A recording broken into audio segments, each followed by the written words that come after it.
Welcome to Leo. మనతో ఉన్నారు senior journalist Kanakadurga Vadlavani గారు. మేడం నమస్తే. నమస్తే అండి. కూటమి ప్రభుత్వం వచ్చిన తర్వాత నిజంగా కులం చూడం, మతం చూడం, ప్రాంతం చూడం, పార్టీ చూడం అని చెప్పేసి గతంలో జగన్మోహన్ రెడ్డి గారు ఏదైతే మాట చెప్పారో ఆయన మాట తెప్పాడు, మడమ తిప్పాడు. కానీ కూటమి ప్రభుత్వం వచ్చిన తర్వాత నారా లోకేష్ గారి పైన ప్రత్యేకమైన శ్రద్ధ మనం చూస్తూ వస్తున్నాం. ఆయన తీసుకుంటున్నటువంటి ఒక చర్యలు కావచ్చు, తీసుకుంటున్నటువంటి ఒక కొన్ని కార్యక్రమాలు కావచ్చు, వీటిని చూసి ప్రధానమంత్రి మోడీ గారు కూడా 2 నుంచి 3 సార్లు ఆయన పిలిపించుకొని కూడా మాట్లాడారు. అయితే ఇప్పుడు ప్రత్యేకంగా పూర్తి జగన్మోహన్ రెడ్డి పరువు పోయిందా అంటే అవుననే సమాధానం వినిపిస్తుంది. ఎందుకంటే గతంలో రాజశేఖర్ రెడ్డి గారికి ఆప్త మిత్రుడైనటువంటి ఒక ఆత్మ అయినటువంటి ఒక కేవీపీ ఎవరైతే ఉన్నారో ఆయన కూడా లోకేష్ గారిని కలవడం, ఆయనకు సంబంధించి కొన్ని సమస్యలు చెప్పుకోవడం, దాని పరిష్కారం కావడం. ఏంటి స్టోరీ అంటే ఏం చెప్తారు? అంటే మీరు అన్నారు కులం చూడం, మతం చూడం, ప్రాంతం చూడం, పార్టీ చూడం. ఇక్కడ మీరు లోకేష్ గుణం చూడండి. అర్థమైందా? అక్కడ ఆయన మాటలు వల్లవేశాడు, ఈయన చేతల్లో చూపిస్తున్నాడు. లోకేష్ జగన్కి లోకేష్కి ఉండే తేడా నక్కకి నాగలోకానికి ఉన్నంత ఉంది. నేను ప్రతిసారి చెప్తున్నాను మీకు, పుటం వేసిన బంగారం ఎట్లా ఉంటుంది అట్లా తయారయ్యాడు లోకేష్. అందుకనే కేవీపీ లాంటి వాళ్ళు, కేవీపీ రామచంద్రరావు అంటే మనందరికీ తెలుసు, ఆయన రాజశేఖర రెడ్డి ఆత్మ. అటువంటి రాజశేఖర రెడ్డి ఆత్మ ఇవాళ లోకేష్ని పొగిడింది అంటే పొగిడాడు వ్యక్తి కాబట్టి, ఆత్మ కాబట్టి పొగిడింది అన్నాను. పొగిడాడు అంటే రాజశేఖర రెడ్డి పొగిడినట్టుగా మీరు తీసుకోండి. అర్థమైందా? అంటే రాజశేఖర రెడ్డి ఎంత సంతోషించి ఉండేవారు ఆయన బతుకుంటే అని. ఇక్కడ మనం ఆలోచించాల్సింది ఏంటంటే, రాజశేఖర రెడ్డి గారు అండ్ దెన్ చంద్రబాబు నాయుడు గారు ఇద్దరు మంచి స్నేహితులు. వాళ్ళు అసెంబ్లీలో కొట్టుకున్న సాయంకాలం బయట కలిస్తే మంచి స్నేహంగా ఉండేవాళ్ళు. ఇందాక మీరు చెప్పినట్టుగా పార్టీలకు అతీతంగా మనుషులు ఉండాలి. అందుకు ఉదాహరణ వాళ్ళిద్దరు. అందుకని ఇవాళ కేవీపీ గారికి 5 సంవత్సరాల్లో సాల్వ్ కాని ఒక ప్రాబ్లం, అంటే జగన్మోహన్ రెడ్డి హయాంలో సాల్వ్ కాని ఒక సమస్య లోకేష్తో చెప్పగానే, లోకేష్ దాని మీద ఒకరోజు దృష్టి పెట్టగానే ఒక అధికారి ఫోన్ చేసి, రేపు సంబంధిత ముఖ్య అధికారి మీ దగ్గరికి వస్తారండి, మీ సమస్య అయిపోయింది, సాల్వ్ అయిపోయింది అని. ఆయనకి నోట మాట రాలేదు, because he didn't expect that, and అది ఆయన నమ్మలేదు. కానీ సమస్య తీరిపోయింది. అంటే మాటలు చెప్పటం వేరు, దాన్ని మనం చేతల్లో చూపించటం వేరు. మీరు లోకేష్ దగ్గరికి వెళ్తే మీకు ఏ పనైనా అయిపోతుంది, అది ఇప్పుడు కేవీపీ కాబట్టి చేశారండి, అదే మాదైతే అవ్వదండి అని మీరు అనుకోకూడదు. ఎందుకంటే ఆయన ప్రతిసారి చెప్తారు, నాకు ఒక్క మెసేజ్ పెట్టండి, మీకెందుకు నేను సాల్వ్ చేస్తాను అంటారు కదా. మనకు కూడా చెప్తాడు ఆయన, అంటే మనలాంటి వాళ్ళకి. అందుకు ఉదాహరణ పునర్విక 6 కోట్లు ఆ పాప కోసం, 10 కోట్లు రెడీ అయింది, 16 కోట్ల ఇంజెక్షన్కి 6 కోట్లు ఆయన వెంటనే ఇచ్చేశారు. తర్వాత వైసీపీకి చెందిన ఒక వ్యక్తి భాస్కర్ అని, ఆయన కూడా వాళ్ళ తండ్రికి సంబంధించిన సమస్య ఏదో ఉంటే దాన్ని లోకేష్ తీర్చారు.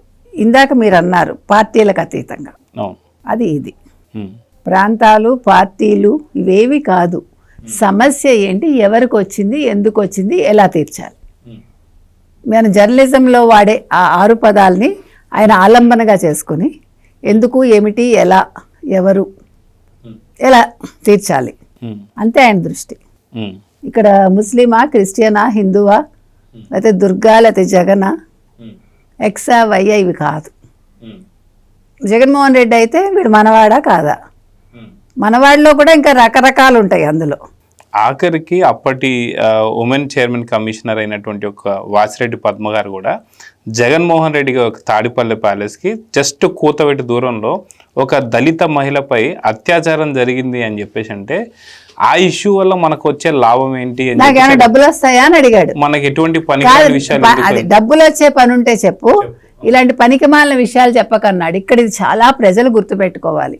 ఒక దళిత మహిళకి అన్యాయం జరిగితే పట్టించుకొని జగన్మోహన్ రెడ్డి గురించి రోజా నిన్న కూడా మాట్లాడుతుంది, దిగొచ్చాడని, 29లో ముఖ్యమంత్రిని చేయాలని. ఇది గుర్తుపెట్టుకోండి.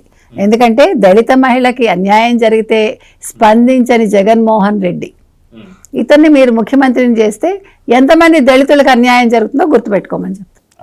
సింపుల్ గా డాక్టర్ సుధాకర్ గారు పెడరెక్కలు అది అసలు అది ఎంత కళ్ళ ముందు ఇంకా మనందరం నిస్సహాయంగా ఉండిపోయాం. ఎందుకంటే మనం వెళ్ళినా అన్ని కూడా అరెస్ట్ చేసి అదే స్థితికి తీసుకొస్తారు. ఇక్కడ ఆడా మగ అనే విచక్షణ కూడా వాళ్ళకు ఉండదు.